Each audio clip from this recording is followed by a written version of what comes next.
রাষ্ট্র তো বিমূর্ত নয়, রাষ্ট্রকে কেউ পরিচালনা করে, মানুষই পরিচালনা করে, নির্বাচিত হোক অনির্বাচিত হোক।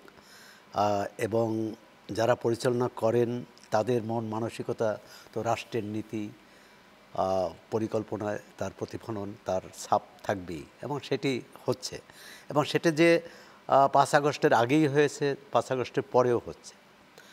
এখনও তো মব ভায়োলেন্স হচ্ছে, আর সেজন্য তো সংস্কারের আমরা কথাও হচ্ছে। আবার সংস্কারের দাবিও জোরদার হচ্ছে, বা সংস্কার নিয়ে আলোচনাও হচ্ছে।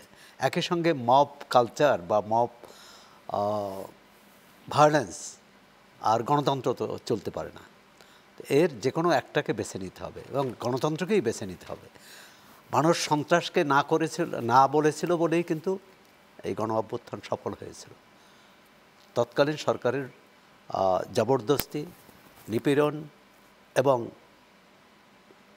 হত্যা, গুম ইত্যাদির বিরুদ্ধে। আজকে একটা পরিবর্তিত বাংলাদেশ আমরা চেয়েছিলাম। সেই পরিবর্তিত বাংলাদেশ কিন্তু অধরাই থেকে গেছে এখন পর্যন্ত। যে বিষয়টা আসছিলাম, যে নির্বাচন প্রশ্নে বিএনপি বা অন্যান্য বেশিরভাগ দল কিন্তু বর্তমান ব্যবস্থায় নিম্নকক্ষের, ভোট করার পক্ষপাতী।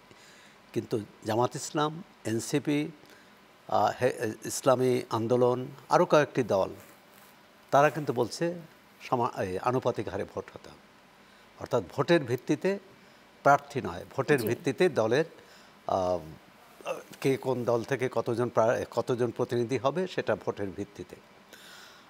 এই দাবিটা উচ্চকক্ষের জন্য কিন্তু অন্যান্য দলও বলছে। বিএনপি যদিও এখনও একমত হয়নি, কিন্তু আমরা মনে করি যে এই আনুপাতিক হারে ভোটটা কিন্তু আমাদের এখানে পরীক্ষিত নয়। এটি কি হবে, এর ইতিবাচক দিক কী আছে, নেতিবাচক দিক, বা এটি চালু করতে গেলে কি সমস্যা হতে পারে, যেটা বিএনপির ভারপ্রাপ্ত চেয়ারম্যান তারেক রহমানও বলছেন। এবং তিনি অবশ্য শঙ্কা করেছেন এর মধ্য দিয়ে সাবেক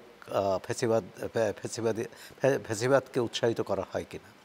ইতিমধ্যে দেখলাম যে গণতন্ত্র মঞ্চের একজন নেতা বলেছেন যে যদি আনুপাতিক হারে ভোট হয় তাহলে আওয়ামী লীগ যে ভোট পাবে আর আমরা সবাই মিলেও তার চেয়ে কম ভোট পাবো। অর্থাৎ সবাই মিলে যে ভোট পাবো তার চেয়ে আওয়ামী লীগ বেশি ভোট পাবে।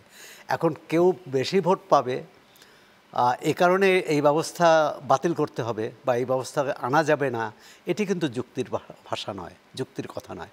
যুক্তির কথা হচ্ছে এই পদ্ধতিটা সামনে নির্বাচন, আমরা আশা করি যে প্রধান উপদেষ্টার বক্তব্য অনুযায়ী 10 মাস পর নির্বাচন হবে। তো 10 মাসের মধ্যে নতুন একটা ব্যবস্থা, এবং সেখানে এই দলগুলো জামাত ইসলাম, এনসিপি, আরও বেশ কিছু দল স্থানীয় সরকার নির্বাচন আগে চেয়েছে। এখন স্থানীয় সরকার নির্বাচনটা কার অধীনে হবে?